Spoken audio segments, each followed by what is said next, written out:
Hapon na nga kami natapos mag-flooring kahapon mga master at ito yung bumungad sa atin nung umaga. Medyo may bumitak ng konti yung flooring natin at gagawin natin dito.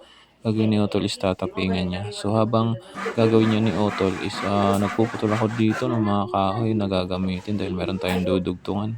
Kasi nga dudugtungan na natin yung dulo para maayos na. So habang nagtataping dyan si Otol is gagawin natin yung dulong istante is dudugtungan natin para hindi masira yung pinulik kasi meron kasi nakalagpas dito na pinulik na baka mabali, baka matungtungan ng mga bata kasi alam mo naman yung mga bata makukulit, so kailangan natin itong dugtungan para malagyan natin ng kahoy. So natapos ko na nga palang dugtungan yan mga master dahil nga sa mag-apat na araw na ngayon tayo dito sa probinsya is maglalaba tayo mga master kasi baka wala na tayong susuotin. So ayan, naglalaba na ako dito. So siguro mga ano lang naman to, mga apat na damit, tatlong short. So konti lang yung labahan natin mga master. Yan lang yung sinuot natin ng tatlong araw. No? So tatlong araw yung mga pinaghubaran natin, no? Kasi pang-apat na araw na tayo ngayon dito sa probinsya.